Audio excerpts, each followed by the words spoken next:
Hey there guys, I'm Kieran, this is Kieransmoviespace, the podcast where I talk about and review the latest movie releases, and in this episode I'm going to be reviewing a film that I've been really excited about for a really long time, Deadpool 2. Deadpool 2 is obviously the highly anticipated sequel to the 2016 film, which introduced Ryan Reynolds as the spandex-wearing, dirty-talking, fourth-wall-breaking anti-hero Deadpool. In the sequel, we see our friendly neighbourhood pool guy go on a very personal and very funny journey, but I'm not going to say anything else about the plot because, like I said, this is a spoiler-free review, so if you haven't seen Deadpool 2 yet, you don't have to worry about being spoiled. I'm just going to talk about my basic opinion of the movie and what I think worked and didn't work without revealing any of the jokes or major plot points or cameos or anything like that. As usual, I'll start with what I think worked in the movie, and the first thing I want to mention is that Ryan Reynolds and the new director David Leitch have done a really good job of grounding the sequel and staying true to Deadpool as a character. A lot of sequels fall into the trap of making everything bigger and more ridiculous, but Deadpool 2 is a great example of what a sequel should be. It takes certain elements from the original that worked and enhances them, and it also takes elements from the original that didn't work and improves them, while also introducing new ideas and new concepts in order to create something fresh, but tonally and stylistically similar to that original movie. Deadpool isn't the Avengers, he's not here to save the universe. As a franchise and a character, Deadpool is very good when he's in a really personal and grounded story, so I'm really glad to see that Deadpool 2 stayed true to that character and didn't go over the top with a massive scale story or anything like that.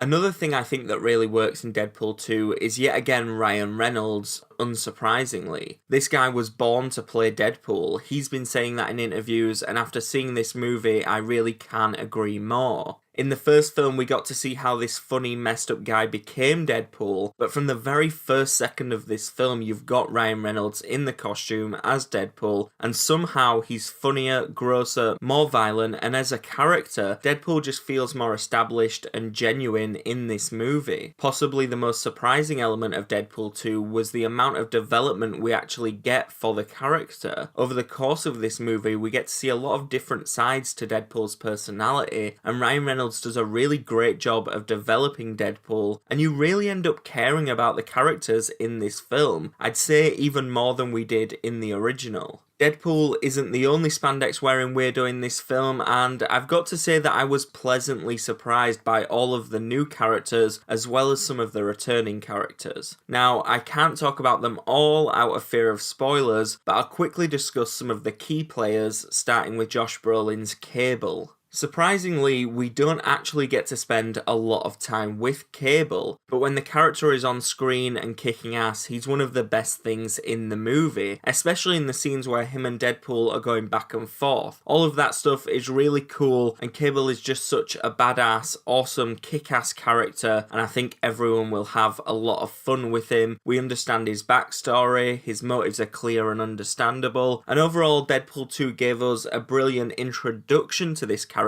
who we're obviously going to see develop in future installments of this growing franchise. Another great addition to this film is Julian Dennison, and his character Russell works really well as both a comedic tool and an emotional one. Obviously Dennison is well known for his standout performance in Hunt for the Wilderpeople, and he's just as lovable and funny in Deadpool 2 as he was in that movie. And just like Cable, it's the relationship that Russell has with Deadpool that makes him such a great character. You'll find that most of the characters in this film are really great, not only because they're good fleshed out characters, but because they bounce off of Deadpool really well. If you're looking for a standout though, other than Deadpool and Ryan Reynolds, you have to look no further than Zazie Beetz, who plays Domino. As soon as she was cast as Domino in Deadpool 2, I knew that she would do a good job, but she absolutely steals the show in this movie. Domino's role in the film and the way her power works is one of the most entertaining and exciting things about Deadpool 2, and again, it's the scenes between Domino and Deadpool that create some of the funniest moments and most memorable moments in the entire film, so I really can't wait to see what the future holds for Zazie Beetz, both outside of Deadpool and as Domino in this franchise. So moving on, another thing I really loved about Deadpool 2 was the comedy, which is obviously what Deadpool is all about. It's the reason the first one was so successful, and I'm happy to report that the sequel doubles down on the humour, and I'd say without any real doubt that Deadpool 2 is in fact funnier than the original. The film moves so quickly and throws so many hilarious one-liners, meta jokes, cultural references at you that I was honestly struggling to breathe throughout the film.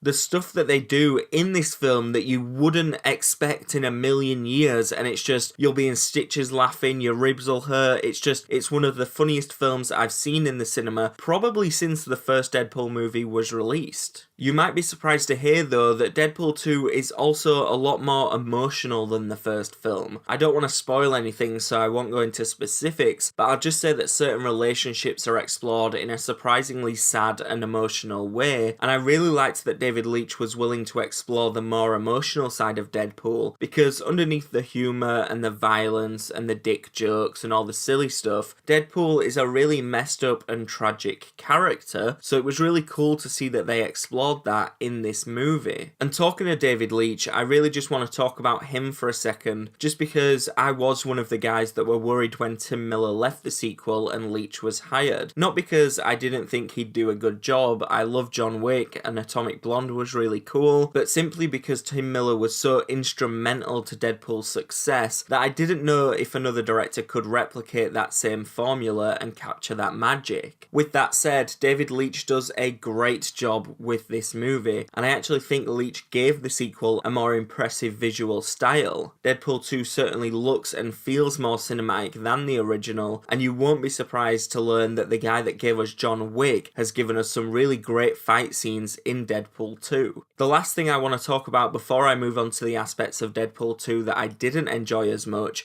is the music. The moment I heard the track Celine Dion did for Deadpool 2, I knew we were in for something special, but I really wasn't prepared for the role that music has in this movie. It's almost like the score and the soundtrack are characters in the film, and just like Deadpool, they're used to deliver humour and emotion in some really surprising ways. Again, I don't want to spoil anything, but just make sure you're listening to the music at some of the key moments, because it's used so well and so creatively throughout this entire film. Alright, so now I'm going to talk about some of the things that I think didn't work so well in Deadpool 2, and honestly, I can only think of one minor problem that I had with the film, and that was with some of the CGI. For the most part, the visual effects looked really good, but in certain scenes and some quite big sequences, some of the effects looked unfinished and a bit video gamey. I know that they didn't really have a big budget for this movie, but knowing what you can and can't do with your budget is really important, and I think they failed at that in some of these scenes, but like I say, that is my only issue with the film, and it is only a few scenes, and it doesn't hinder my overall enjoyment of the movie. So now I'm just going to give this film my ranking out of 10, and I think I'm going to go with an 8.5 for Deadpool 2. Like I said, I absolutely loved this film. It was everything I personally wanted to see from a Deadpool sequel. I can't wait to see it again. I did have issues with the CGI like I mentioned, but thankfully they really didn't ruin the movie for me. Before I go, I will also say that there is a post-credit scene. It might be one of the best after-credit scenes that I've ever seen in my entire life, so do make sure you stick around after the film to see that. But yeah, other than that, that's it for my review of Deadpool 2. You can listen to Kieran's Movie Space on iTunes, YouTube, and SoundCloud, so please subscribe on all of those, or just one, or maybe none, depending on what you want to do. I'll be back pretty soon with my review of Solo, A Star Wars Story, so make sure you don't miss that. Mostly though, I just want to know what you thought of Deadpool 2, so let me know in the comment section below this episode, and I'll see you in the next episode.